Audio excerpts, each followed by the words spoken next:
Hello, everybody. Welcome to Blood and Popcorn. It's Friday night. It's Blood and Popcorn. I'm TJ And you're feeling Rotell. all right. Sorry. Sorry. It was great. It was a great joke, D. Speaking of D, with me as always is my lovely co-host, the Demogorgon, Denise Pantoja, and as always, as well, in addition to our lovely co-host, the odd movie master himself, Glenn Akers. It's Friday night, everybody. Blood and Popcorn on Channel 29. Hello to everybody in chat. Hello, Mo. Hello, Estonia Night. I hope everybody's doing fine on this frightful Friday Eve as we get ready to bare our fangs, if you will, at the old 1986 stripper club classic, Vamp. Strip club.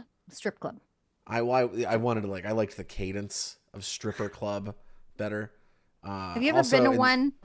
I've been to a strip club, I think 2 or 3 times in my life and never enjoyed it. Like, it's never been an experience that has been pleasurable for me. Opposite experiences on this end. I was always forced there by a friend that really wanted to go. I have a question. Yes, Denise. Yes. Did you run into any zombies or vampires? I might have, but not here in old Nipa. Not at Super Dad's. No. Although I will say, if you're looking at the stripper vampires like the ones in Vamp, Super Dad's probably would have been a place that you could see vampires populating. Super Dads? I didn't make the name up, but that's what it was called when I was in school, and that's what it was called. It was a popular spot. If you're going to run into any vampire ones, I think LA would be a good place to find them. Oh, yeah. Yeah, absolutely. Probably at Star Garden, which is the one I've probably been to the most. Star Garden, man, I love the name Star Garden. It's fantastic. Where's that? It's in, I think it's technically Van Nuys, maybe it's North Hollywood. It's a red building on Van Nuys Boulevard? Ooh, no. I don't remember what boulevard, but they have great fake Venus de Milo and other types of it's all classical about the decor. statues. This is very classy. I like very it. classy on the outside. On the outside. The one really memorable experience I have from a strip club was in New York. I was underage, and drunk out of my mind. And so, not that I promote those types of things, but it was a different time. It's the 80s. It was the 80s. I was 6. Fucking who cares? Like, I looked like this for 30 years. No, but so we're at this club. It's very late, and I'm there with a friend of mine, and this girl comes on stage, and for some reason, she just looked like she didn't belong there. Like, she'd accidentally stumbled in from like Bible group, and it made me giggle. So I giggled, and it completely threw her off her fucking game, because she's she's up there doing the sexy dance. And then there's a young man in the audience laughing at her. You monster. So I realize what's happened, and I'm like, oh, no. It's like, you're doing great. So now I'm like giving this girl like a pep talk on stage. She's laughing. I think I threw a 20 on the stage, and I was like, there you go. Sorry for messing up your routine. And we left after that. I was so embarrassed to have thrown her off her game. If you're out there and you're watching Private Eyes Girl from 1997. Is that what she was dancing to? No, I think that was the club. Watching you. I think. It was a fun night. I mean, a lot of Long Island iced teas that night. But we're not here to talk about that, guys. We're here to talk about Vamp, which was my pick, and I'm very excited about it. I have always loved vampire movies in general, but Vamp was just such a fun movie. I really like, because I think a lot of people out there would say if given the opportunity, and I'll pose this question to you both, if given the opportunity to become a vampire, would you do so? Would you take the plunge into the long night and become one of the undead? Just a vampire, not a stripper vampire.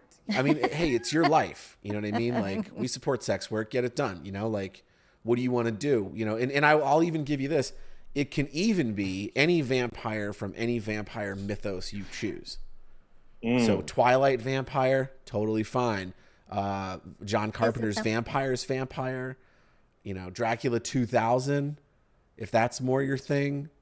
Classic Bram Stoker, whatever vampire you want to be, you know. Yes. Denise would be a vampire. I posed that question to chat too. I already have a poll built and I'll run it now. It's not, you can't do it because it says strip club. Oh. Okay, I gotta change this. Best vampire. How about stripper club? Maybe that'll work. That would be hilarious. Dancer movie. There you go. So, and like with the caveat that I would be able to do something like maybe if there was like V out there, you know, the drink that they drink in True Blood, you know, I'm not trying to like, you know, kill people. Yeah. I mean, they deserve it. You know, I mean, I played the Dexter approach though. And just go after the baddies. Yeah. Yes, but you know what? I have a feeling those fuckers do not taste good. Who knows? Maybe that's the sweetest juice. You know, Ew. Maybe that's your best squeeze is the dirtbags. You know, I played a vampire on a Band of Badgers game in playing the game Vampire, and I played a vampire named Zeke, and he only drank from consenting adults. So like his whole thing, like, he wasn't allowed to drink from anyone else, and I really liked that, and I made him very fun and bright. Because I was like, I don't want to be a dark, brooding vampire. Like, I don't want to be talking like this the whole time. Like, you know, he drinks, you know, from people who do drugs, and he has a great time. He's a great guy. But that's how he stays high. It does. He never comes down. That's the thing. He never gets low. But yeah, so the year is 1986. A zany adventure. Two best friends and a person they've paid to hang out, that paid them to hang out by the use of their car. Their friend Duncan. Ow. What happened back there, Dee? Is everything all right? Do you need a break? Should we go to commercial? No. First, a cat made noise and probably dropped something, and then I got my hair caught in the microphone. So you're doing great then. Yeah, it's just a typical day ending in Y for me. Classic D maneuvers. But yeah, so like you've got these three guys, they're trying to get into a fraternity. They go down to a seedy part of town to hit up a strip club, because if they get a stripper for the party, guys, they're in the fraternity. Right. They don't have to go through the hazing, right? And all that. No, they don't. They skip all of it because AJ, one of the friends, is a very fast talker. He's good with the words. You know, and what happens when you go to a strip club in the 80s that's in the bad part of town? It's populated by one Grace Jones and their vampire army. Mm-hmm.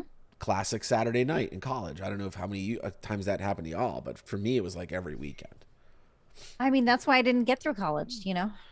Yeah, true. I eventually had to drop out. I'd killed far too many friends that had turned into vampires. They don't all come back like AJ. Oh, yeah. Me too. You can't see me winking through the glasses. Thinking about this, man, the strip club close to my college would have been the perfect place. It was a different county, and it was 10 miles from any town, and it was the only thing there. That would be the perfect, like, Coven Nest. I think Nest. Yeah. Coven, come on. Really, Glenn? Pit or Nest. Well, it looks like From Dusk Till Dawn, the 1996 Tarantino Robert Rodriguez joint. Were they both voting there, over? or was it just Tarantino? Is voting over? It's over. Rodriguez directed it. Tarantino wrote it. That's what it was. Yeah, I think and that's what produced it was. it. That was the first script I ever And is in it. Yeah. Yeah, Tarantino's in it. A lot of good cast in the movie. We'll do that one day. But yeah, From Dusk Till Dawn wins the best dancer club movie, is to not hurt the Twitch guidelines. I think I agree. Now the question though is, too, what are we basing this on, right? Best vampire movie, best dancing? Because if we're talking about best dancing, absolutely. Selma Hayek's performances. Fucking queen. Amazing. I mean, Grace Jones, don't get it mixed, puts on arguably what may be the wildest piece of performance art I've ever seen in cinema. Yeah. It's the most artistic. And you know that was all striptease. her. No one choreographed that for her. That was her being Grace fucking Jones, man. Grace Jones get is with it. A fucking like treasure. I said why we were watching this, and I believe this, that like that art performance she did truly made me think like this is what the Joker would have in his art gallery in 1989's Batman. Like her hair and the man chair she was doing that on, and man chair. The man chair, yeah. Oh, honey, can you grab me a chair from the other room? Oh, yeah. Which one you want, babe? Can you grab me the man chair? Grace is coming over. The Manchurian Candidate. Ooh, I love it. D, points to you. Thank you. Well, before we get any further into a movie, I have to give a shout out to tonight's sponsor, who happens to be my little sister, who has an awesome Etsy shop up where she is making really cool jewelry. Nice. And I'm going to put the link in chat, and you can take a look at it. Dr. Pepper sponsored us. Boom, right there. So that's like her new line that she just launched of these little mushroom pendants, but they're really cool. And you can follow her on all the socials at River and Moon Creations and on Etsy. But she's got all kinds of nerdy shit too, where it's like wizard hats and witch hats and potion bottles. And these little mushrooms are her newest ones. But they're all really, really cool.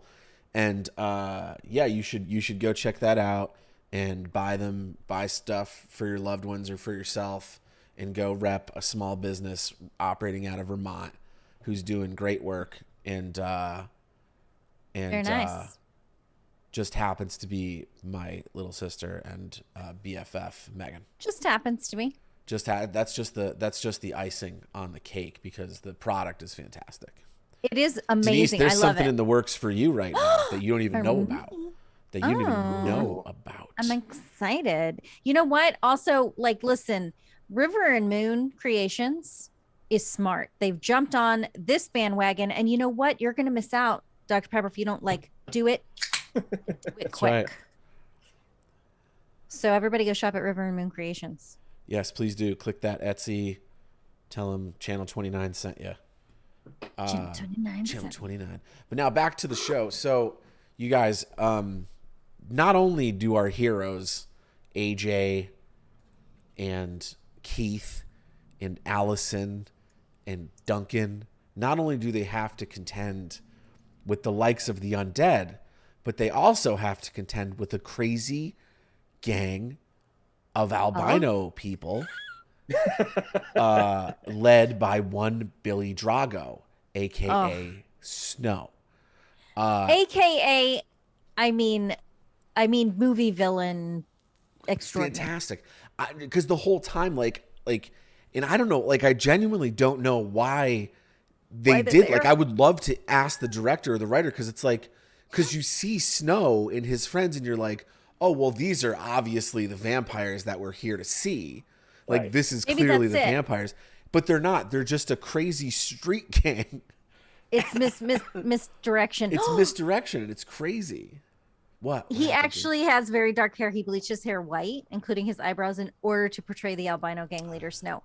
But what I just went to, what? Because we were just talking about the man chair, the bizarre human-like chair Grace Jones performed her striptease on was made from a body cast of her then boyfriend Dolph Lundgren. That's Dolph's body? Headless Dolph? I wish that please tell me somebody owns that chair. Someone, right Grace now. Jones owns that chair.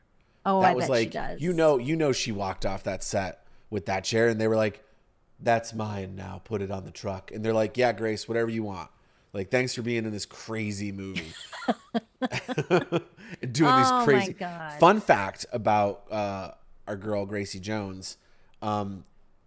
You'll notice Katrina does not have any spoken lines in the movie. It's all like grunts and gargles and gobbledygoops. Laughs. Grace Jones has the best evil laugh. Oh yeah, fantastic! You gotta love Grace Jones. But this was apparently Grace's idea.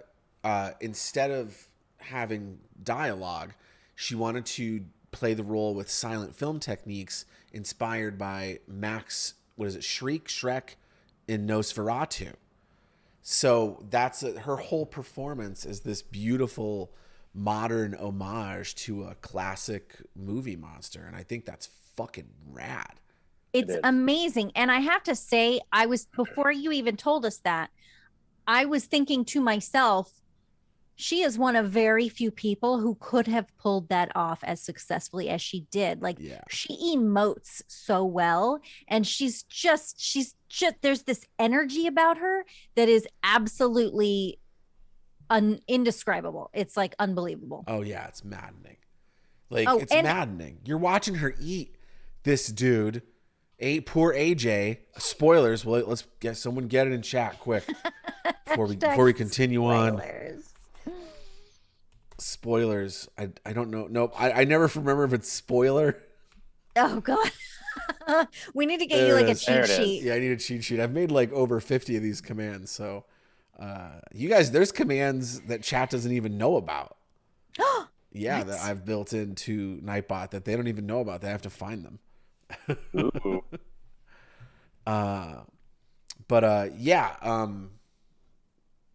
She eats AJ. He's the first of the friends to go, which is sad. You know, we're all very sad. But like, I don't know about y'all, but that was erotic as shit. Like the way Grace Jones in her full prosthetic, teeth out to here monster makeup, eating a dude's jugular. I'm like, what? Am I attracted to this? Like, it was the fucking weirdest thing. And kudos to Grace Jones for that performance, but also kudos to Robert Russler, who played AJ, for selling the shit out of the release of death. Like, you know, what is like Le Petit Mourir? Like fucking like that's what sex is, you know? And I think the two of them in that scene crushed it. Did you just drop some French on us? I did, yeah. Damn. Yo, well, and I'm learned, yo. We all know that inherently vampirism does have this like very primal, very sexual connotation. But when you put somebody who can get in touch with that primal energy, like it's not just like, ooh, hi, I'm sexy. It's just like it is a base need, but it's also absolutely mesmerizing. Yeah. The way that she like leans into it. Oh yeah, dude. Grace Jones is a goddamn force of nature. Like, she's not a human. She's alien. She's like Mila Jovovich. She's like the Fifth Element. Yes, but also like, what's that one lady? She was in Constantine. She's the ancient one from Tilda. Tilda Swinton. Like, there are certain people out there in the world who don't look like they are of this earth. Like they don't belong here. They transcend it all. Like Grace Jones to me is like, yeah, she's a primordial being from the core of the earth, sent here to show us what life could be like under Grace Jones's rule. And I would gladly welcome my new overlord. I mean, in that short stint in the 80s when her and Dolph were a couple, like, it was two Greek gods dating each other. Yeah, on TV. Dolph Lundgren is the same thing. Yeah, like, that dude is a Greek god. He's, you know.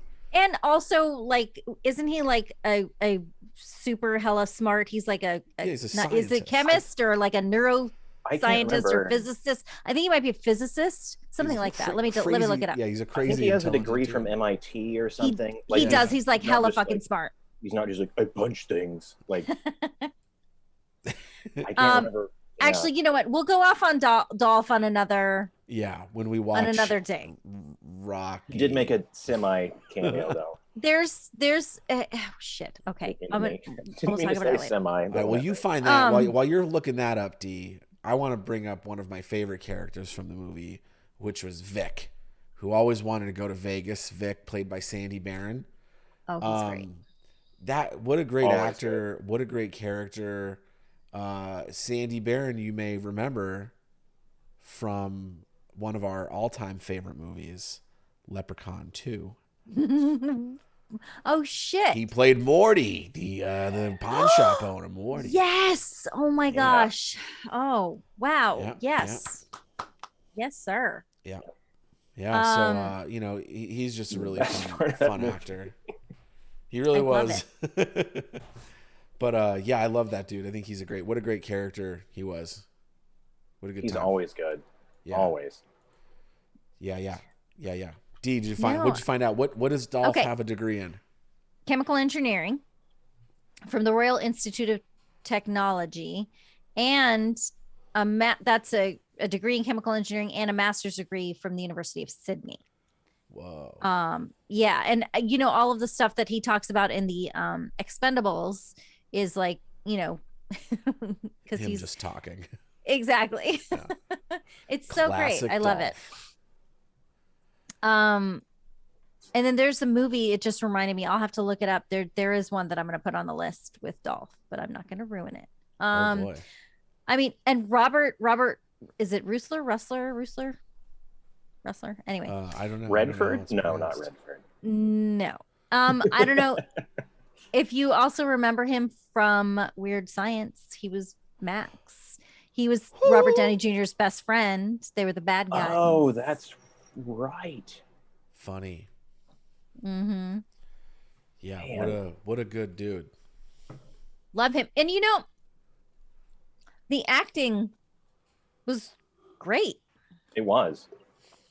You can't complain about one performance in that movie. They were all good. Yeah, sometimes 80s can be over the top and cheesy, but this was all very I think the least grounded might have been Chris Makepeace, who played Keith. Yeah. If I had to point one out. With a name like that, you're going far in Hollywood. Super far. Oh, he stopped acting a long time ago. Yeah. Sure. Yeah, that name, Chris Makepeace, pretty much sealed the deal after Vamp. I'm glad he was able to make peace with his decision. Yikes. Hi-oh. No, I really like the character and I like the actor. I love everything about this movie. Like I said, this is one of my favorite vampire movies. It's just so zany, and the characters are so likable and relatable. They're like, it takes a good ensemble to pull off a good horror comedy. And I don't know if this was, I think it was meant to be horror comedy from Jump Street, just like with some of the dialogue for Vic and some of those scenes, the commitment that they showed to, and as far as, I was going to say something and I totally lost it. Uh-oh. Oh, wow. Anyway. I have no idea. Commitments. I was gonna say, you could go really typical, really sleazy, the college boys, and they rode that line pretty well. You know what I mean? They were typical college dudes, but it wasn't too over the top to take you out of it. Yeah. It was a nice middle ground, because you've got something really campy Once Bitten, and then you've got say John Carpenter's Vampires. So somewhere in the middle is Vamp, and it was great. I loved it. No, absolutely. I think one of my favorite lines, one of the, and this is why I like it, because it's like you said, you could have gone much darker with the frat boy side of this. But you have lines from Duncan, "I'm in the mood for love simply because they're naked." That dude singing that line was just they're there for a reason. But I just think it's the characters are so much fun. Like Duncan, dude, They I would really soon be are. friends with Duncan. I mean, I was bummed out when he gets the quick turn and then gets to spend Yeah. about 30 seconds as a vampire before I he goes up in know. flames. Poor Duncan had to pay for friendship and then died in a fire. What a fucking terrible way to go. What a All he terrible wanted 24 was hours. friends, Yeah. man. He just Cost wanted him. friends. That'll teach you out there, folks. That'll teach you not to want friends, not to want to go out, to just stay inside and watch content that the internet gives you. Don't be friends with frat guys. Oh my yeah. goodness. Let's see. Gary Getty Watanabe. He was in 16 Candles, if you Yeah, were a he's fan of great. that movie. He's such a great actor. This Yep. movie had like a decent budget. It was like 3.3 million. Oh, Oh, really? did it? Yeah. Oh, okay.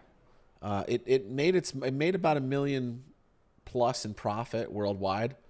Oh, that's good. Yeah, you know, it opened to 2 million, 2.1 million, Okay. which isn't Nice. bad for indie horror. I kind of wondered if it wasn't low budget. Yeah, I mean it's got like a huge cast. It Like, does. the cast yeah. is massive. You try to tell people sometimes they're trying to make a low budget movie and you cut some of those cast out, give some of those lines to that other guy. But you know, when you need two full gangs, West Side Story style, one made of vampires and one made of led by a small child, and one made of Albinos. albino gentlemen. Also, can we talk about how absolutely flipping adorable Dee Dee Pfeiffer is? Oh my Like, god, she's the fucking cute. I just said flipping, I just said fucking, but she's so like that it's character okay. You can is cuss here. so like she's the best. I wish we had more Dee Dee Pfeiffer in the world, and younger sister of Michelle. Yeah, I think she's a great actress. I'm shocked because, you know, I don't know if sometimes in Hollywood you do the wrong movie and the next thing you know your fucking career's over. And I hope Yeah. that Vamp wasn't this for her because she's a really good actress. And I'm shocked that we didn't see more of her in the late 80s, early Right. 90s. That's surprising. Yeah. She's very charming.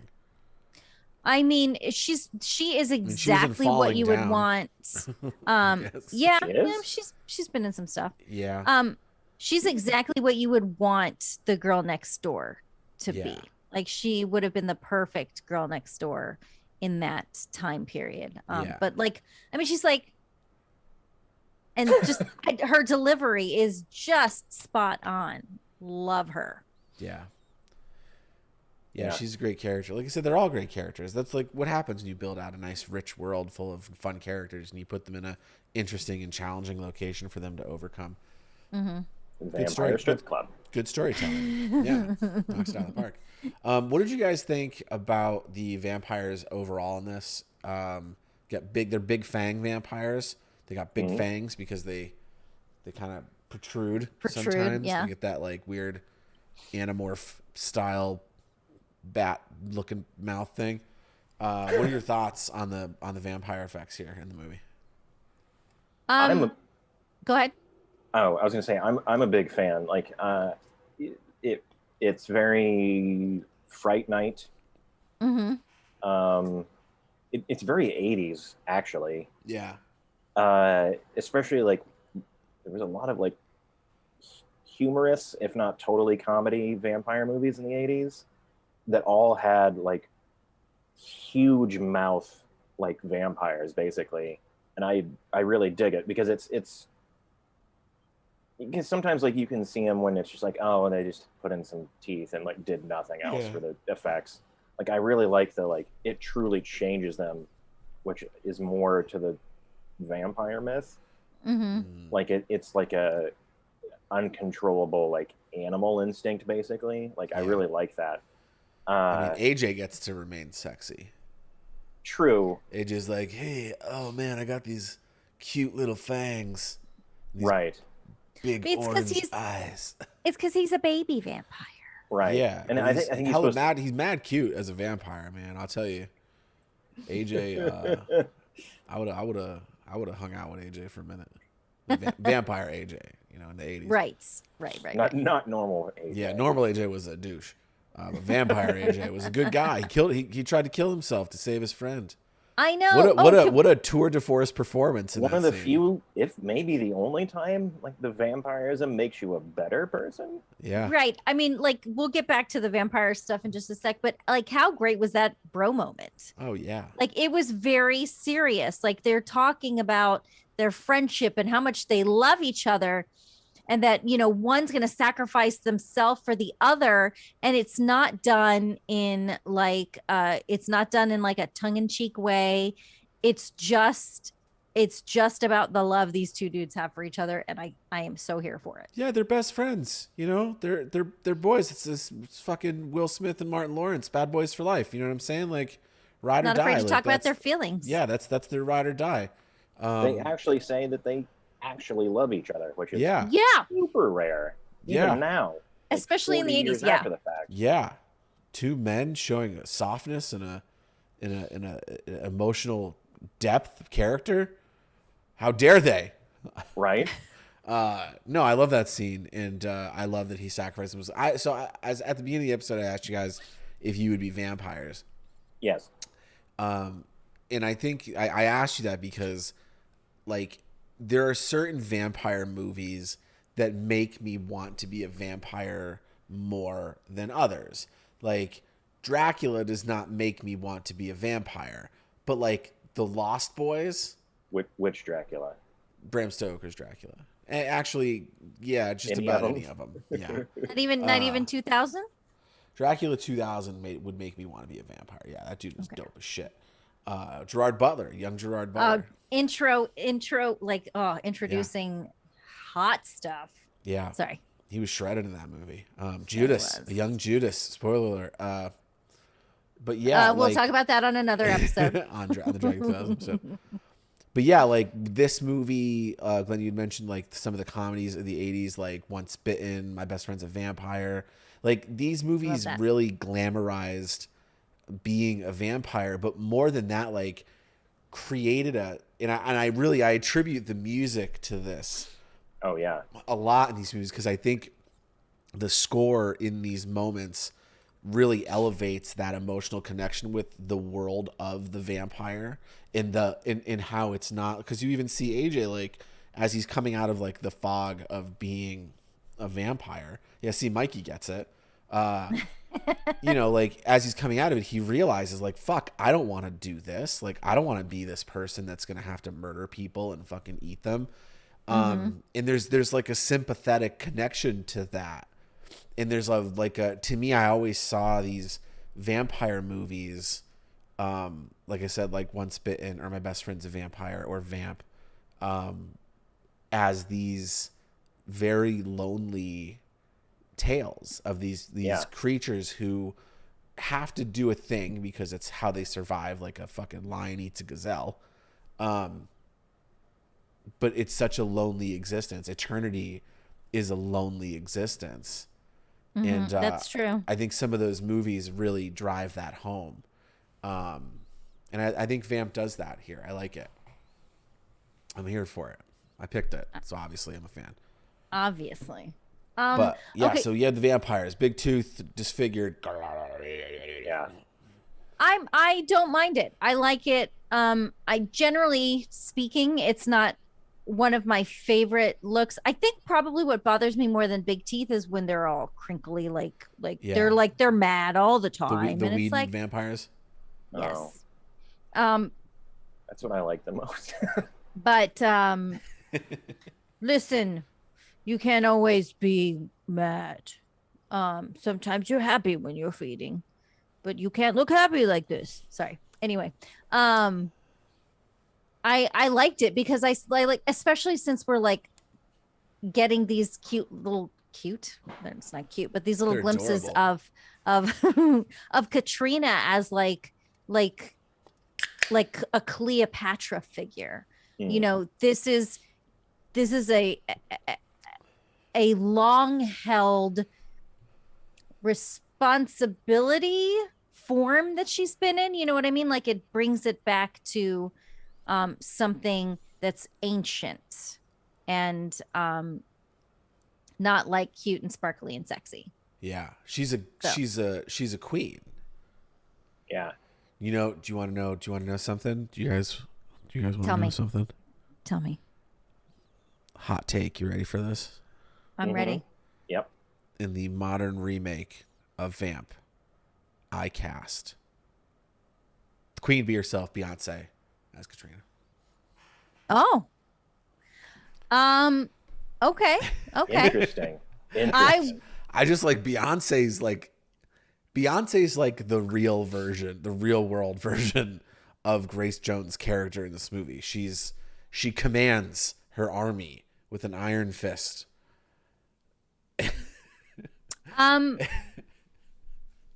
Okay. I'm not against this. I would see it done.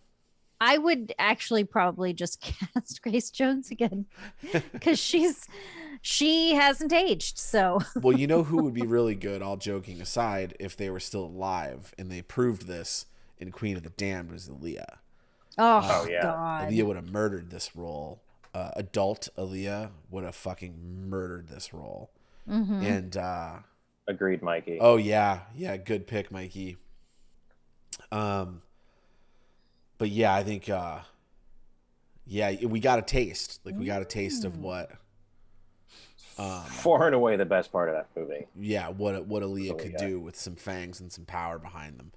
And, Oh, yeah. Fantastic. What a great vamp. One of the better vampires Mm-hmm. to walk the celluloid earth. Right. Also, probably the sexiest vampire ever. Hands down. Bar Like, none. sorry, Grace Jones. Like, I don't want to like disparage any other vampire, but Yeah. Well, Hats Kiefer off, Sutherland Aaliyah. though is also. sure. I mean, Sure. come on, that one manly '80s tier when he got burnt with that garlic pizza. I mean, Extra I don't know. garlic. Who carries fucking pizza in their pocket? In some tin foil, like, in case I get hungry later, I better take this pepperoni Just pizza a with me. Big slice. This is like a cold piece of pizza in his pocket.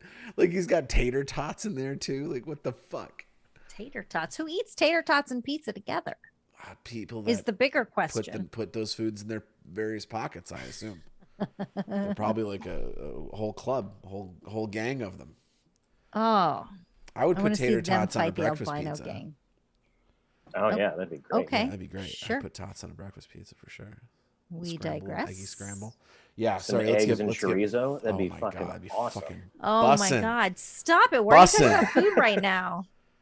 Bussin', bussin', as the kids say on TikTok.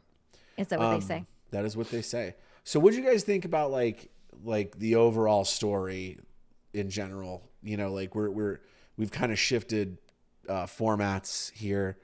What do you guys think about the overall story behind this? Of like, you know, a couple of bros go to a strip club in the downtown, and Grace Jones is there. What's your thoughts? I mean, for me, there's nothing off about it. It sounds pretty legit. You know what I mean? Like, Yeah. what better reason to go to a strip club than to try and hire a stripper for your fraternity? Yeah. And what better way, especially in the 80s,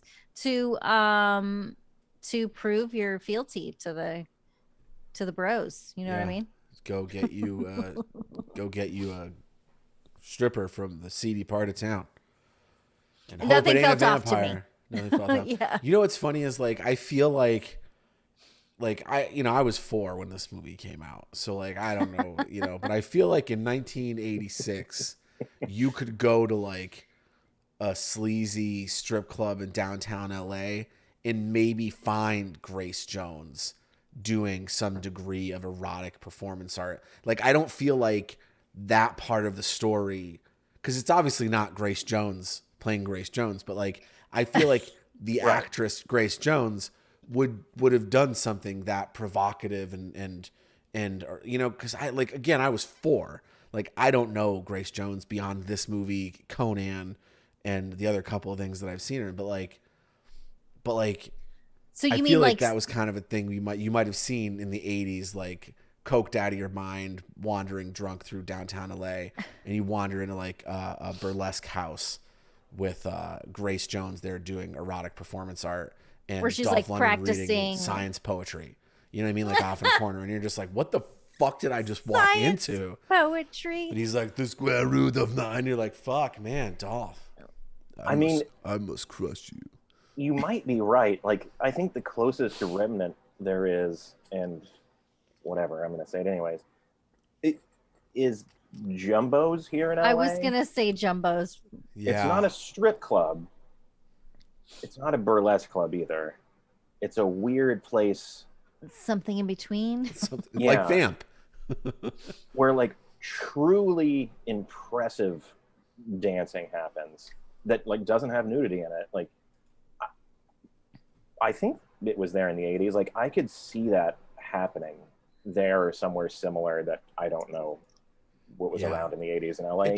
It just feels like something you might have seen in the 80s whilst a metric ton of cocaine up your nostrils and circulating through your bloodstream. Right. Like you can kind of just like you could see someone tell that story is what I'm saying. Like you're like at another party and someone's like, dude, the craziest thing happened last weekend. Me and the boys were fucking doing a little bit.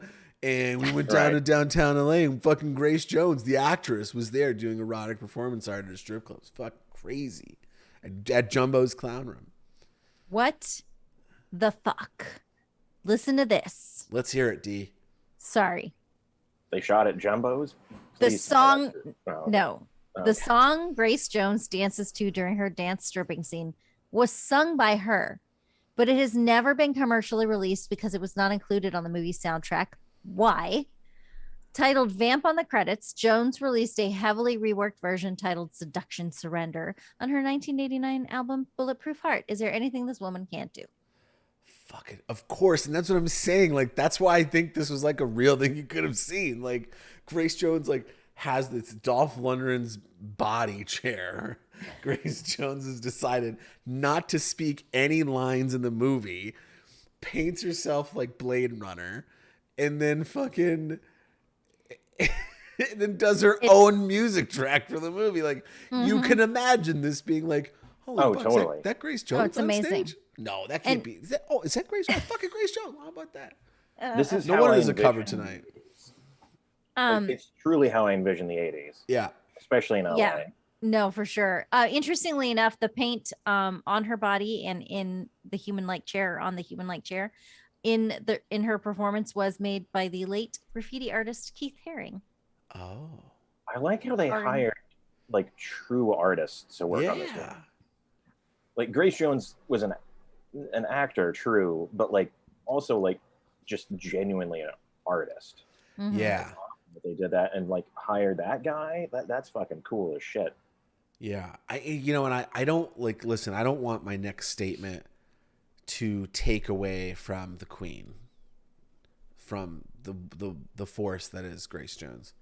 Mm-hmm. But when I think about modern people that have that like artist brain, like I think you think kind of like there's like a Joaquin Phoenix in there, feels accurate, like a Jim Carrey, getting like almost going like full Andy Kaufman.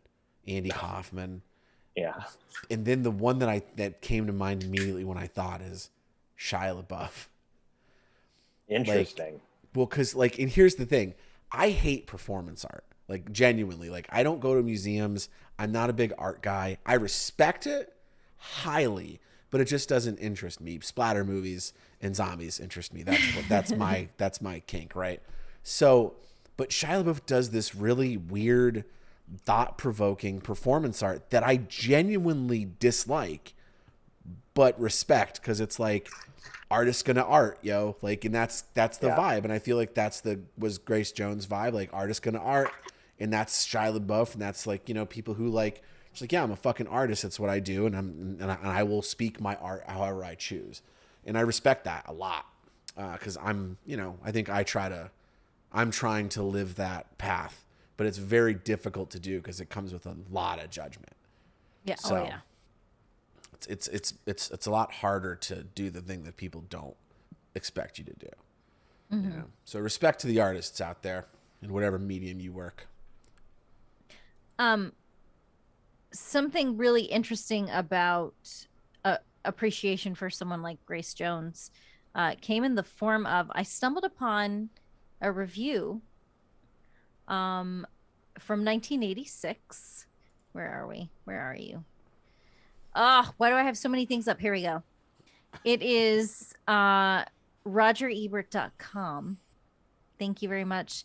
And The one and only. it gives the movie Someone should get RogerEbertOfficial.com. It gives the movie like 2 stars. And I think it's mostly because Out of 4. is it out of 4? It is. That was their system. So that's not too bad, but mostly because of the underutilization of Grace Jones. They're like, Fair. obviously they knew that Grace Jones had an audience because it looks like she is the star of the film, but it's about these college kids, right? And he's talking about how there's like 2 big scenes for her, and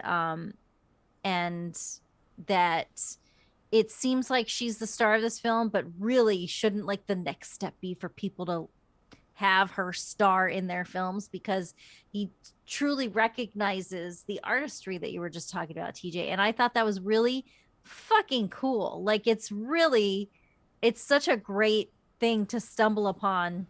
Yeah. How many years later? 600 years later, I think it was. It's 600. Yeah, 605, I think. Yeah. Yeah. But it's such a delight. I'll have to put this link in the what's it called? Discord. Yeah, put it in the old Discord. Because it's a fun one. Did you like my transition? Was that okay? I loved it. I would suggest reading any Ebert review of any movie we watch. If Ever? there is one. Yes. Speaking of movies, that's one we're watching tonight. And if you want to get in on the Discord, there's that information. Boom, I just put it up. It's popping off over there on the Discord. We're always in there talking. It's pretty quiet, but it's a good group. But we're in there. Listen, we're in there. I mean, the 3 of us are in there, and Davis is in there. I know, right? He had a handful Estonian night. He had a helping handful of Snow's flakes, if you will. Old AJ wasn't afraid. He said, "I'll show you what's what." This is 1986, buddy. I'm gonna tell you a little something about my hand crushing little Snow's flakes. Oh boy. Go ahead. I think that if I could, because I'm curious to know what y'all's thoughts are. Ooh. Excuse me. It's dangerous. Yeah. I have certain thoughts, and I want to let y'all go first about camera and lighting in this movie. Spoiler alert, I enjoyed it. But I want to hear y'all's thoughts on what we saw. I mean, I'm only gonna say one thing. It felt like the 80s. Yeah, like they really nailed. They nailed their time period. In the period they were in, it felt very much like it was in the 80s. Glenn, I pass the baton to you. Totally agree. You could take almost any frame of this movie and be like, what era was this made in? And like anybody who isn't 12 would be like, the 80s. Ding, ding, ding, ding, ding. I mean, hence the fucking pink and green behind me. I loved it. It's, to me, one of the closest, and again, like, I'm biased on what I like. It's one of the closest movies I can think of that's like Argento Bava level, so saturated, ridiculous, not in real life colors. Mm-hmm. Yeah. That it creates a feeling and a mood that I don't feel like I can quantify, but like it's just something that like is there, and you're like, yep, it's 1986 Yeah. horror movie. It's pink as fuck. Oh, Yep. there's a shit ton of green here. All right, Yeah. like sure. Well, Like, that's what I was trying to nowhere on say. earth Like is that, this like it's real. hard to explain, but it's the '80s. It's perfect. It's '80s Yeah. perfection. And if you're younger, it's Grand Theft Auto Vice City. Correct. enough. Accurate statement. It's hazy and like neon or pastel colors to the point where you're just like, I didn't know my eyes could see this color. I like it a lot. It's one of my favorites. And not for nothing, it was shot well, not just like it's oversaturated with colors. Yeah. Yeah. Like there's some was really purposeful. beautiful shots. Yeah. The one that's sticking in my mind for whatever reason, there's a brief shot like looking down an alleyway that has like some weird puddles, and it's just like a reflection of like the green and pink lighting down the street. It's just a beautiful shot. Yeah. It's Yeah. great cinematography and camera. Yeah. So cinema under IMDb's crew list, it says cinematography by Elliot Davis and wait for it, Douglas F. O'Neons. Huh? Neons. O'Neons. But anyway, Elliot Davis, who is listed first, is also cinematographer on, let me see if we Are they both cinematographer credits? it says cinematography by, and they're both listed. So I don't Yeah. know if it was like a That's really rare. second unit thing, or if somebody had to be replaced. Or DP on or like Douglas full of neons. Like I wonder if that's not like if maybe at the time Elliot Davis couldn't work on like a non-union job or something, and this was like a non-union crew or some shit, so he went under a false name. Sure. You know, or perhaps the DP. Where let me see here. Where's the lighting department? I mean, the thing that gets me, and sorry to interrupt, Dee, is like usually with crew, like if somebody gets replaced on a movie, it's usually like either whoever finished the movie or whoever did the majority of the movie gets the credit, and the other person just like gets wiped from it. Like that happens to writers all the time. That sucks. Like directors, it happens to. Usually they take their name off of it because they're like, I didn't direct most of this. Yeah. It's he was DP on Twilight in 2008. Whoa. So these are some of the bigger ones. 13, White Oleander, which starred Michelle Pfeiffer, 40 Days and 40 Nights. Love that movie. So yeah, he's done quite a bit. TJ, were you looking for something? No, I was trying to see if there was a gaffer listed, thinking maybe the DP had to double down as a gaffer but couldn't take the gaffer credit, so he made a fake name or something like that. I'm just because that's such an interesting name. Gaffer is Dan seems, Gilham. Yeah, I saw that. It just seems so fake. Douglas F. O'Neons was in the camera and electrical department for a bunch of movies. Crane Op, a lot of Crane Op stuff. DP for Children Bad of the Corn, Boys. Second Unit. Cam Op. Doug Home Alone O'Neons. 2. Yeah, he's a real guy. He's a real dude. Doesn't mean he didn't change his name to a stage name. Yeah. I thought it was really great. I thought there were some very interesting shots. The transition when they start to spin out of control in the car, the transition from being in a brighter, very busy street to that really run down part of town after spinning for, I mean, it takes a very long time for them to stop spinning, but that was fun. There is a shot, a really weird, but it didn't bother me shot when AJ gets out of the car. When he first gets out of the car, it's like him. It's like basically the camera's like on the seat and it's him getting out of the car and you just see him from behind. But I thought the lighting was really cool. You know what I mean? Like you can tell the difference, obviously, being there after dark is dangerous. It's a seedier part of town, and you can tell from the college to this, there is a different feel. There's a different aesthetic, and the shot between the legs during like there it's Yeah. between one of the dancers' legs when Amaretto's like waving, and it's like right after that, and you see that I thought that was I it think was the dancer comes into frame. it was Like, very. I don't think it starts that Oh, way. really? And then either way, that shot is great. It was Sorry. inspired. No, you're fine. I enjoyed it. I thought that it was really what a cool, because it's real. You might, like, you're from across the room, you just might see between somebody's legs that's on stage, and you're always doing it. You're like looking around things. I thought that was great. I thought it was a good time. 80s booty. Yeah. I agree, D. Like I love movies that like really try to play with camera placement. I think that's one of the reasons I love, one of the many reasons that I love the original Evil Dead. Like, they just put the camera wherever the fuck they thought would look cool as shit. Yeah. And I just love that, because there's no reason to not do that, especially if you're doing something less serious. Yeah.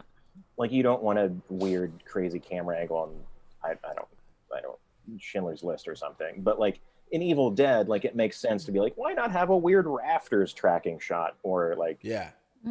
or like in this, like a weird golf shot at the beginning where it's like a super wide angle and he's like about to putt in his office, and you're just like, why is that there? But it's cool, like, because I don't know, I just love that. Yeah.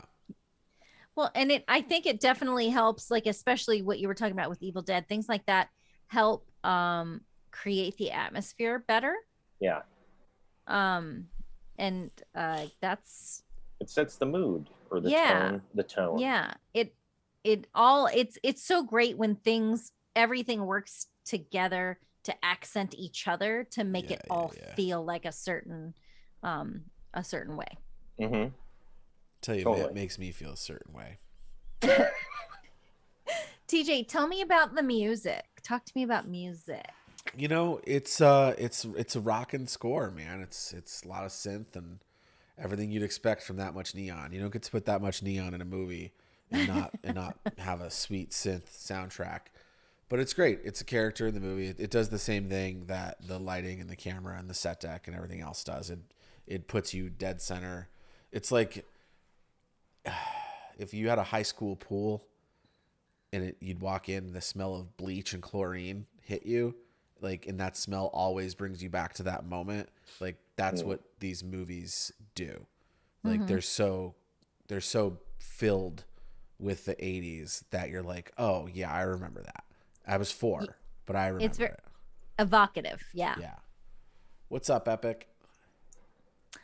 Yeah, it's a good time. Makes me wanna dance. Shoop. Are you gonna shoop? I might shoot. I mean, even besides the like painfully 80s music, where I'm sure there was a steel drum somewhere in it, and like a vaguely Caribbean theme, like, just because that's how the 80s was. Like, if you want to recreate an 80s movie, like, make your lenses a little hazy, put some neon shit colors behind you, and like a vaguely Caribbean soundtrack, and you have an 80s movie. A true romance. The beginning doesn't start like that in the music. Like, it's truly like holy shit, this is like a scary gothic horror movie. Yeah. Because I had seen this once before we watched it again, and I forgot about that opening scene. Same. I always forget about that opening scene. The movie that I saw? Because I was like, this is like 18, 19, 16, 1700s. I don't know what year this is, but like, they're hanging people and it's fucking scary. Right. And they're playing like the dark version of Beethoven. Like, what the fuck is happening? and then it's It's poor all pieces. hazing. Right, it's all hazing. hazing. It's Van Wilder. I can't think of a hazing movie. On PCU, big hazing movie, PCU. oh yeah. On Wikipedia, it actually says many viewers argue that Vamp heavily influenced From Dusk Till Dawn. I mean, I'm how sure can it it did. not? Yeah. Like, jeez. It's a vampire stripper movie. Like, Yeah. and there you have it. Yeah, and there it is, folks. Thanks for coming. Good night. No, kidding. I mean, not to reduce it, but like, come on. Yeah, it absolutely yeah. did. Oh yeah. Do you think for Tarantino would ever admit that? I was gonna say, especially like that Tarantino wrote From Dusk Till Dawn. He probably would. I don't know. I don't know him that well. I don't either. I don't either. All I know of him is that I saw him spit on a dude once at a press junket, and I went, "Oh, that guy seems like a dick." Did he deserve Oh. it? I mean, no, I don't think it was like Ryan Seacrest or somebody. It was like someone really nice. Oh my god. It was like, but they were there interviewing, like, and I don't think he got along with them at the time. Oh, So good it God. Ryan It wasn't Seacrest. it wasn't Ryan Seacrest. It was somebody Oh. else. But it was a Ryan Seacrest. It was somebody that like Gotcha. was like an interview. An kinda interviewer. dude. Yeah. Mhm. But just like spit on him because he didn't like him. I mean, I'm Gross. up in the air about Tarantino. I'm conflicted because I really like his body of work, but I don't know if I'm crazy about the guy. But who knows? Maybe, I mean, I'm sure when he watches this, Right. he's gonna send me an angry letter. But I'm Perhaps. happy to get to know the guy. Maybe he's I've a heard sweetheart. stories. So I don't know. Yeah, maybe he's the nicest guy on the planet, and I just don't see it. I'm willing to change for Quentin Tarantino, Glenn. He's just got to open his heart. Oh boy. Open your heart. Anyway, teen. The only thing I was gonna say is he's never made Tarantino like a straight on horror movie. But if you've seen most of his movies, when he tries to ramp up tension, his most recent Once Upon a Time in Hollywood, the tension in his scenes when he's trying to do it is like unbearable. I hope his last movie, because he said he's not going to do another one after this next one, whatever it is, I hope it's a horror movie. That'd be cool. Because I would love to see how crazy it would be. Especially because, like, he obviously makes movies of, like, a pastiche of, like, things he's seen before. Obviously, he's seen a billion movies that we watch, 80s, 70s, 60s Right. horror movies. Like, I don't know. Anyways, that's my take on that. Is everything okay there, buddy? The dog sounds like he's having a hard go of it. Oh. Oh, Foster, what's matters? I don't know. Foster. I was gonna talk about Vamp. yes. Again. Oh, the You movie we're should. talking about in this What episode. we're That talking makes about. sense. Oh, we That shouldn't talk about tracks. Tarantino? Oh, okay. That I tracks. mean, listen. Tina Turner was considered for the role of Katrina. I would have seen that. Full Thunderdome Tina Turner. Oh my god. Oh my god. Full Thunderdome Tina Turner's hot. I'm interested, but I don't think it would have worked. Not as good. I mean, Grace Jones nailed that shit, but I will see Tina Turner fucking wash dishes. But I'll also see Grace Jones wash dishes. Fair. There's not very Fair. many people I would watch wash dishes. Yeah. Fair. But those 20 two, minutes later, there's like a list of 15, which is a lot. Anyway, so at the very beginning, another little fun fact at the very beginning when they're doing the hazing, the executioner is lip syncing a speech from a cassette tape. Would you like to know the voice of the speaker on that tape? Of course I would. Yes. None other than Christopher Plummer. Whoa. That son of a bitch. I mean, that's what IMDb says. I don't know. Sometimes. I mean, can we trust them? No, I'm just I'll kidding. believe it. I believe it. I'm going to go back and listen to it again. Huh. That's for sure.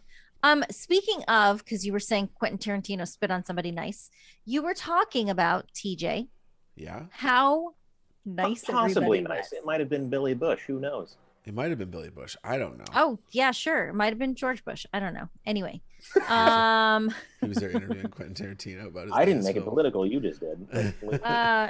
I didn't make it political. I used, it was a play on words. It was a name play. It's a play on Bush. The old name play. Sorry.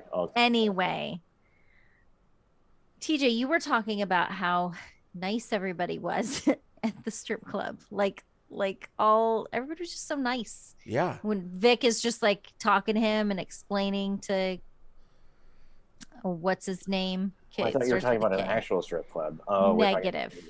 No, we're talking about the movie again. Keith. He was talking to Keith.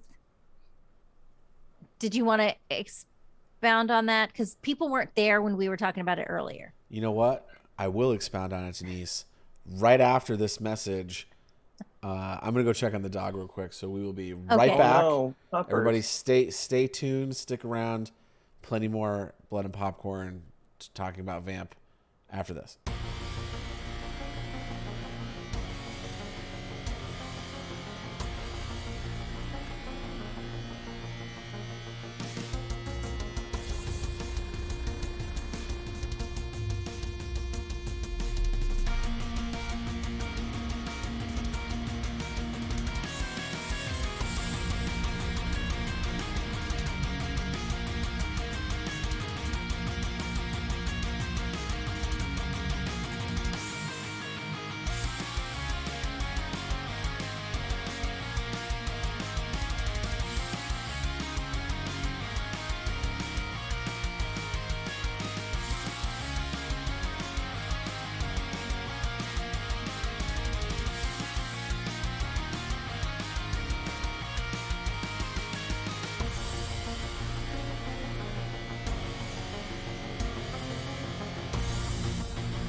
And we're back.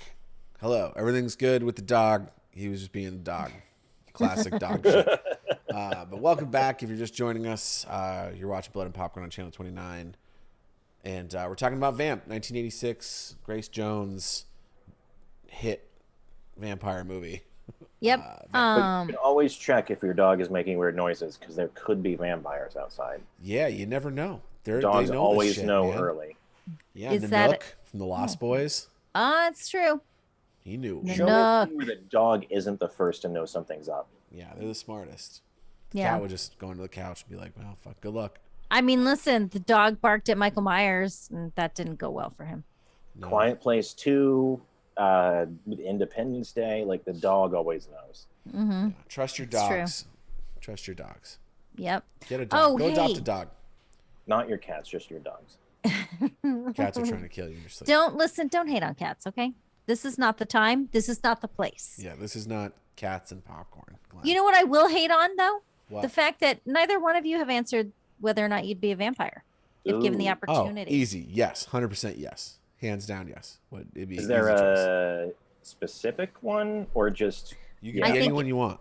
Yeah, whatever you want. Bro. No, I meant you specifically, TJ. Oh, which one would I be? No, not that, or like we were just like, yeah, I'd be one. Or is there one in your mind like I want to be that one? I think I'd probably want to be like underworld vampire. I think they're pretty Okay. slick. I think they've got, they're immortal.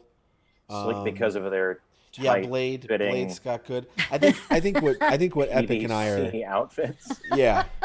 I think what Epic and I are trying to say is like the modern vampire is probably where we would fall in that Gotcha. like rock and roll, leather and lace, fucking, smoking cigarettes until eternity, fucking drinking booze because you can't die, like, you know what I mean, like that. Who doesn't want to be that vampire? Cigarettes for eternity. I don't even smoke, but like if you're a vampire, like Why not? Why not, right? Like what don't you do? I'm really conflicted because like modern vampires definitely now have to consider What We Do in the Shadows, the TV show. Oh my god, I love this show. Sorry. Fantastic show and movie. Oh yeah. Yep. They can't eat human food. Like they become like rocket fuel projectile vomit when you eat a chip or a fry. That's right. You're a Oh yeah. correctly English speaking American. I don't want those rules. I don't want those. I don't rules. either. That's why I'm conflicted. So like, you never see them smoke. I wonder what happens in their world. What happens if you smoke? Like if you're cool and you're like, oh, like Pall Mall or something. Like, does that also make you vomit? Pall Mall. Well, I'll tell you this. Apparently, in the world of Vampire the Masquerade, as it was explained to me, vampires cannot imbibe. Like, they don't get drunk or high. However, if they were to feed on someone who was drunk or high, they could experience a similar effect. Which you That's do how it was see explained in to that me. show. Mm-hmm. I think it's the show, or is it the movie? I think it's the show. I think it's the feel show. like I think saw it's it a most show. recently in the show. Yeah. Interesting. Yo, Mac Morden, what up? I mean, that's my where I'm conflicted. Like, there are so many rules and whatnot. The other thing, I fucking love garlic. Like, god damn it. Ooh, yeah. It's a tough one. So Shit. if you love garlic, you need to go more into the arena of like the mutated vampire.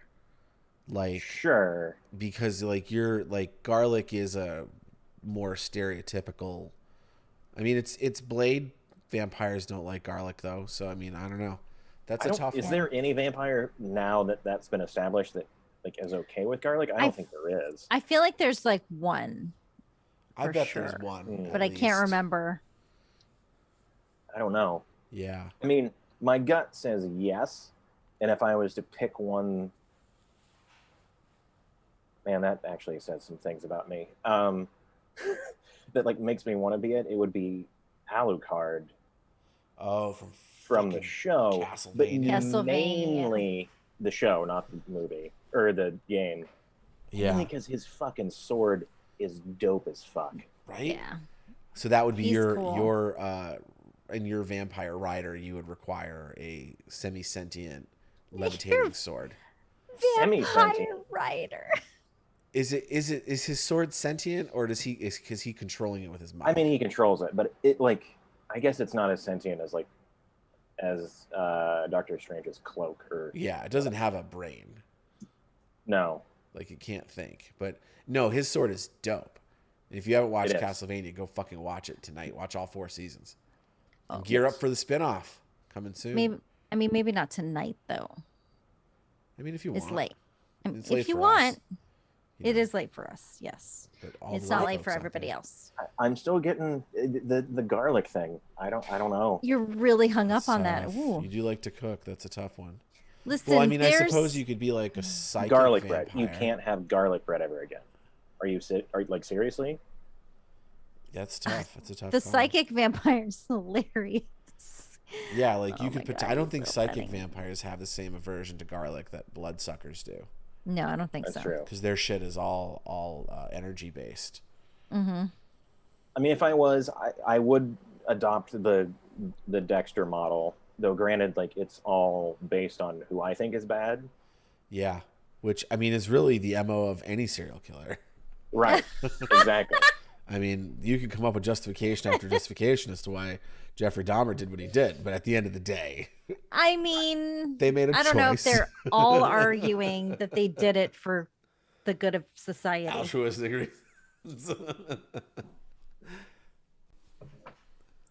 Anyways, yes, my answer would be yes. What Well, about? Go ahead. Oh no, I You was go. just gonna say, well, this is good because we know the 3 of us, if the vampire apocalypse ever breaks out, we know the 3 of us will be, okay, being vampires. Yeah. Do you And I'm think gonna, we'll? I ahead. will be the one that'll like try every single way to be able to ingest garlic. Yeah, Do you think we'll form separate factions? I would think not. I feel don't like we think would we would. probably be in the same faction. I will fight you both. I would argue that it Sorry. would probably just be the 3 of us in the faction. There'd be a lot of factions out there that didn't like 2 of us, but liked Glenn. That doesn't exist, but all right. Oh my God. Oh man. Jokes. For days, jokes for days. Oh, you know what we haven't chatted about regarding the movie? Chat, go ahead and answer that question. Would you be a vampire? Yay or nay? And if so, what kind of vampire would you be?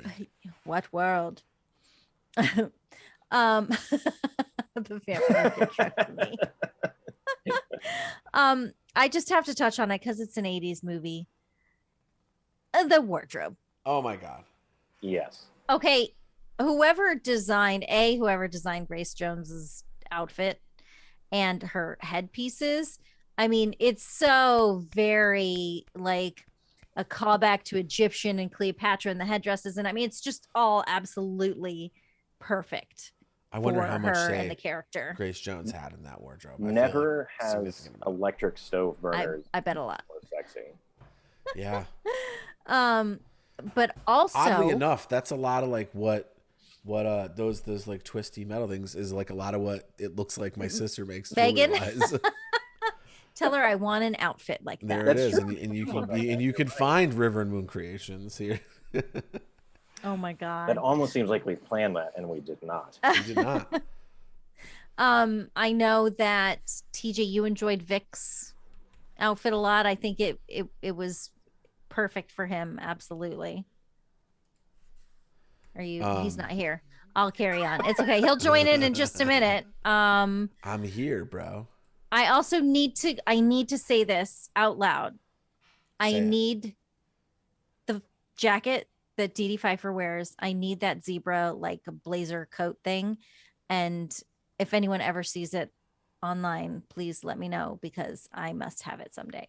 I'm obsessed. All I need right now in my life are blazers from the 1980s that I can roll up the sleeves on.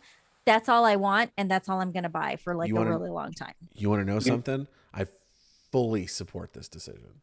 Thank you. If you were to convert your entire wardrobe to be accented with blazers from the 80s, I would fully support that decision. Thank you.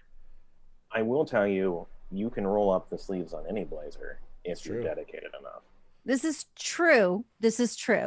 I like the oversized 80s look though, so I'm a little obsessed there. And the zebra though, that coat is the best. Her whole outfit was fantastic, and I just love the strap continually falling. Oh my God. There's just something like, and I don't know if that was scripted or if they got the wardrobe and that's how it was and they were like, fuck it, we're going to lean into it. Right. She'll make it cute. But that was like such a adorable little thing. I loved it. I loved the costumes. They were great. I mean, it's a relatable Agreed. thing. I mean, not at college age, but like if you were younger, like high school, like somebody you think is cute and that keeps happening to them, like that's like super alluring. You're just like, oh yeah. Anything you want. You got it. I also need, and I'm forgetting his name, the announcer bouncer guy. Vic? And his fucking, yes, thank you. And his super awesome pink tuxedo with Oh, Seinfeld joke frilly lace. So good. the cravat. ruffled. Yeah. Yeah, it's so good. It's so good. So good. Stony, I'll tell you this. I slept most of the day away today. I was asleep for most of the sunlight hours. Ditto. Yeah.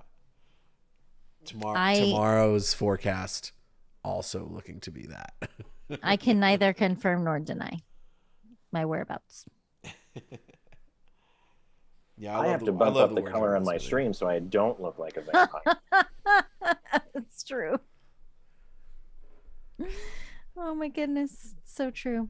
So Final thoughts on the movie, gentlefolk. Man, Shit, hated it. Worst movie ever. Glenn hates it. Glenn hates Vamp. Coming soon to the Channel 29 merch shop. Okie dokie. Great.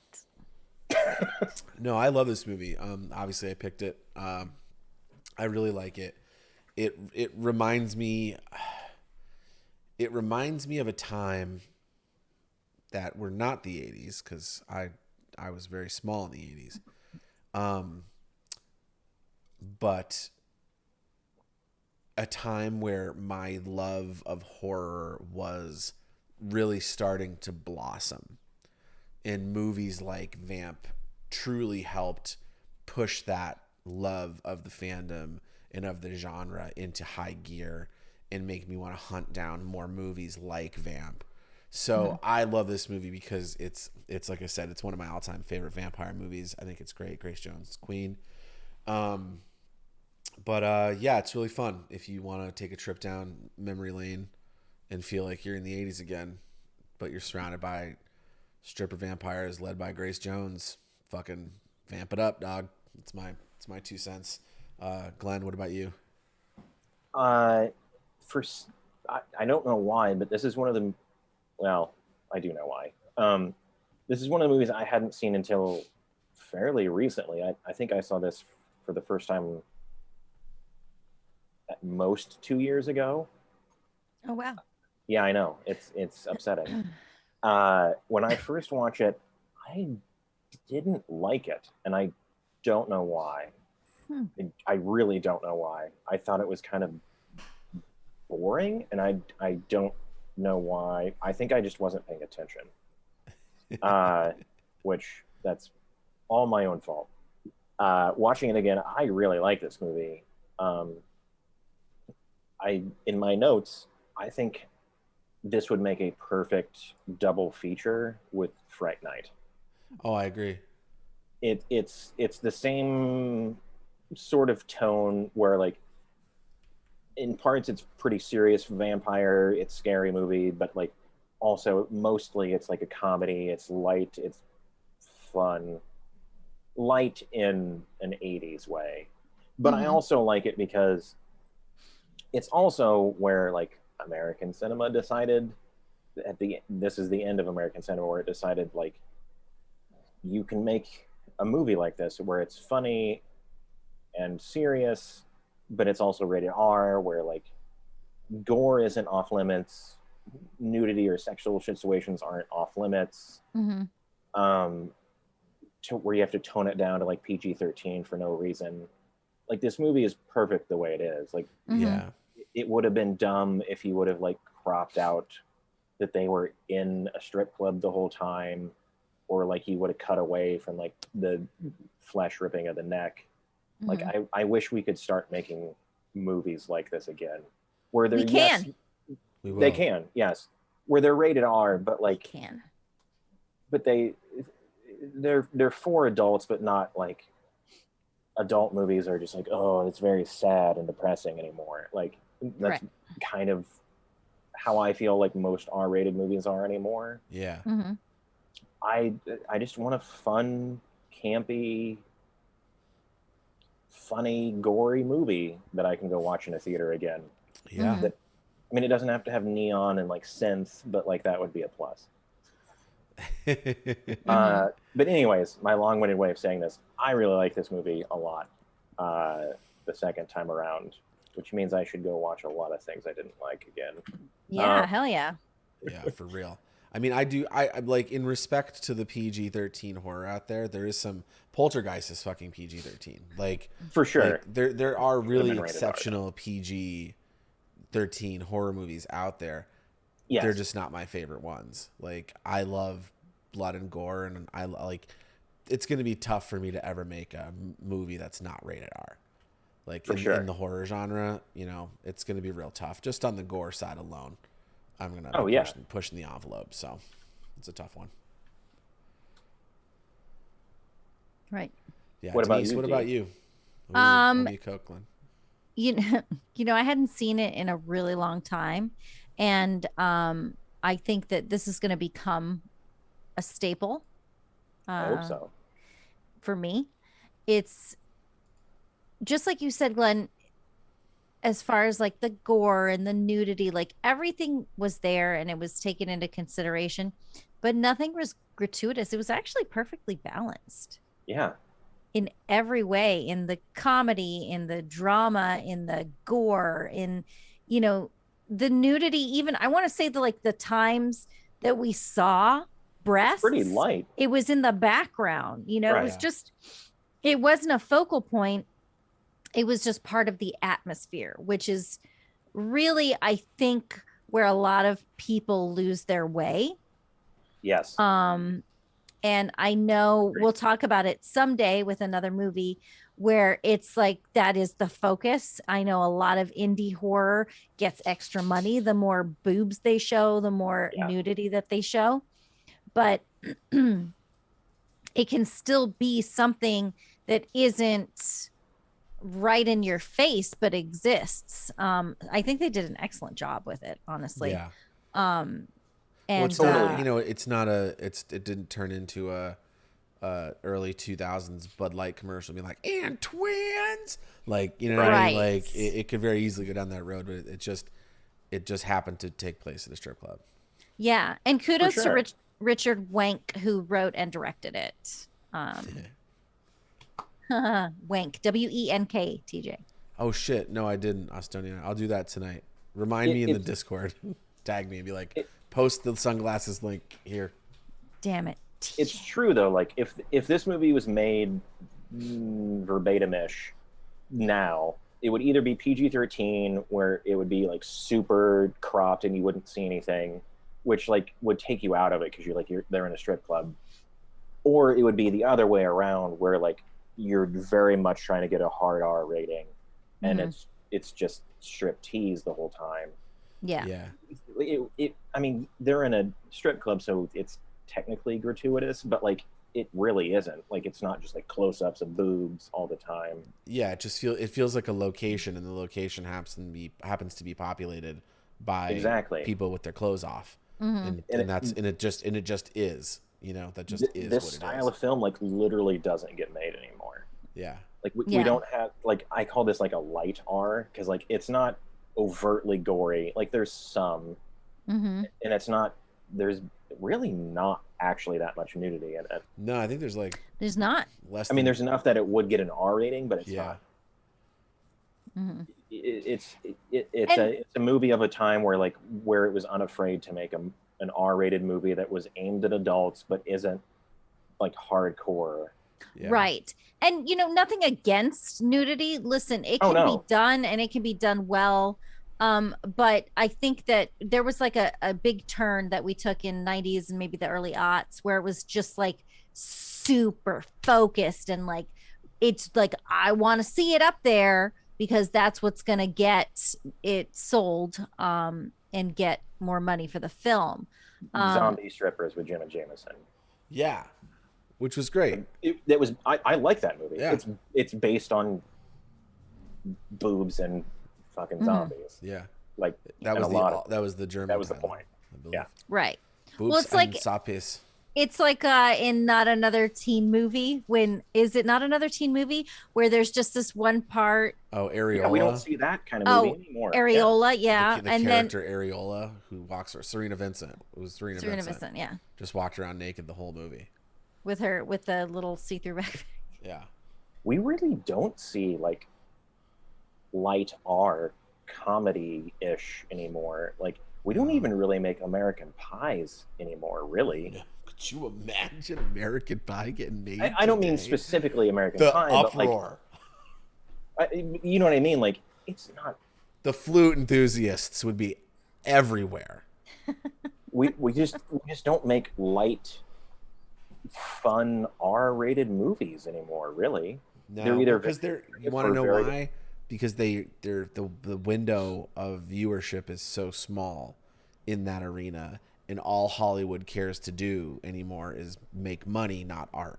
And as much as I ragged on performance art earlier, I think that it's about money. It's a money making industry, and I think when you I know what you're saying, and that's what they say, but that isn't true. American Pie did fucking amazing numbers. Oh, I'm talking more along the lines of Vamp. Oh, sure. Okay. Yeah, fine. like teen comedy, like our teen comedy is always going to make money. But I'm talking like movies. We don't like really Vamp, make where you those just anymore, had- though. I mean, I wouldn't know, to be honest. I don't think we do. Well, there was that haven't seen one ever movie with John Cena, where blockers. cock blockers. They couldn't say whatever. Yeah, like I would classify that as a modern version of American Pie, like coming of age teens. Sure. That was actually discussing funny. sex and things like yeah, I like the movie. It was fun. But yeah, that's I think that's it. I think that's it. I think that's the show. I think yes, we recommend to watch it, buy it, own it, love it. Yeah. Keep it as your own. Support physical media. Go to your local Yeah, video it's on store. Blu-ray, Buy get it. Get it on VHS. I have it on VHS. Fuck, Oh, that you might know be what? where I have it, D, is on VHS. No, I would swear that right. I've seen the DVD with Grace Jones on the front. Anyway, I remember seeing sorry, we're Vamp talking- and thinking it was somehow related to Fright Night because of the image of Grace Jones on the front was so Makes similar to Dandridge. Christopher Sarandon. Chris Sarandon's full vampire prosthetic makeup at the end of the movie, and it's lit the same way. And I always correlated the two of them together. Interesting. Yeah. What is VHS? Fuck you. We should buy it on Blu-ray. We'll do that. We'll You should. absolutely It's from do Arrow. that. So obviously, if you're here right now, the channel's in a bit of a uproar with the move. Denise and I are moving again, so that's been eating up a lot of time and effort. But I will be back Monday night with bonus round. Gonna play something. I don't know what the fuck I'm gonna play yet, but look at the socials down below, and if you want to find out. And then Wednesday night, Dead by Delight, the Demogorgon. Maybe if maybe, you never know, on channel 29. Of course, you're watching Blood and Popcorn here Friday nights, except for next week. We're gonna take next week off and go have some fun and enjoy a nice weekend break. But we will miss you then. We're moving. What are you talking about? Yeah, we're moving. There's no break. Glenn's gonna go have fun. We're gonna be moving. And then tomorrow night, are. I think we'll be back. I haven't talked to Davis yet, but I assume we'll be back with the penultimate episode of This Show Is Cursed. And last but not least, go support my little sister's business. She just started it, and she's great, and she's super talented, and she's rad. And you should go and buy some stuff. There's her Etsy and all her socials. Go show her some love. She's a struggling artist out there trying to make it in the world of creators just like us. And with that said, who's got the ball next episode? It's been so long. Oh no, I don't know. I think we're gonna. Don't we need to like roll a die? Let's roll a d6. Let's roll it and see. Someone in chat, Do we have that in exclamation point, chat? d6. Roll it in chat. And let's say 1 through 3, it's Denise. 4 through 6, it's Glenn. Austonia Knight's on the roll. Roll them up, bud. All right. 1 through Boom. 3, Denise is picking. 1 through 6, and 4 through 6, Glenn's got it. Oh, this means we have to pick on the spot. Ooh. Oh shit! Seriously? Ooh. Yes, you have to pick up. No, you don't have to pick a spot. But I mean, it might be nice. Like, go to your lists. Pull your list up if you can. Oh God. We have these lists, or don't. You know, check the Discord and socials. 3, Denise. Fucking shit. Listen, I'm not good on the spot, but Check the Discord. I'm looking. No, I'm gonna do it. She's gonna do it, everybody. Why don't you guys talk about where to find you while I look at my choices? Good call, Glenn. Where can people find you out there on the interwebs? You can find me at at Odd Movie Master on Twitter and Instagram. My alt account on Instagram is at Glenn with 2 N's _ Akers with a K, because that's how you spell it. _ again, if you like food and travel things, mostly food, which we'll probably get inundated with a lot of things next week. Yeah, it's coming in hot. If you ever wanted to see what Portland looks like again in the brewery scene, go see that. Yeah, you can find me at TJ Rotell wherever popular internets are sold. In the socials, we are channel 29 down below. That's on all the stuff. I'll eventually get the TikTok up there. And we're eventually going to start doing stuff. Actually, our rankings for this show are going to start coming through these social platforms like TikTok and Instagram stories. So be sure to follow those socials if you want to see our official popcorn bucket rankings. As this is the format of the show we're going with moving forward. So, Denise, are you ready to tell people where they can find you on the internet? Yes, you can find me on the internet at Denise Pantoja. That's me. You can find me on Instagram, Twitter, Twitch, and I think that's it. And then I'm the Demogorgon on TikTok. You don't stop. TikTok. Have you chosen your film? Let's go ahead and do. No, I haven't chosen my film. Oh boy. Well, because I was like, do you want to hold off then? I just want to make sure that it's something that's not out there super hard to get to. Yeah. That's fair. Yeah. Hey, that's fair. The one I have in the chamber, like, you can't stream, and it's very upsetting to me. Yeah. Oh, buddy. If you're not currently subscribed to the channel and you'd like to unlock these sweet emotes, these are tier 1 emotes you can unlock, and then tier 2 and 3 if you're so inclined. You can do that. If you want to find out more about the channel, here's some channel commands. We've got a Spotify that has some favorites from some of your favorite Channel 29 personalities, and the Discord as well. Okay. And I'm done vamping. They've got all the vamping I could do. Vamping. Okay, I've chosen. We are going to watch, and I know you can definitely find it on IMDb TV for free with ads. Fun. Shopping Mall. Oh, nicely done.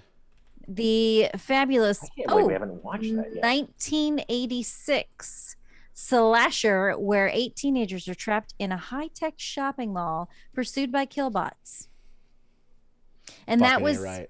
Which mall was that? Was that shot at the Sherman Oaks? Sherman Oaks Galleria? I think. Oh fuck. I think so. Shut it out. Anyway, it's okay. We'll talk about it next time. Yeah, shopping mall, baby. Yes, and since it was my pick, I'm gonna choose our exit. I'm gonna make it up on the spot.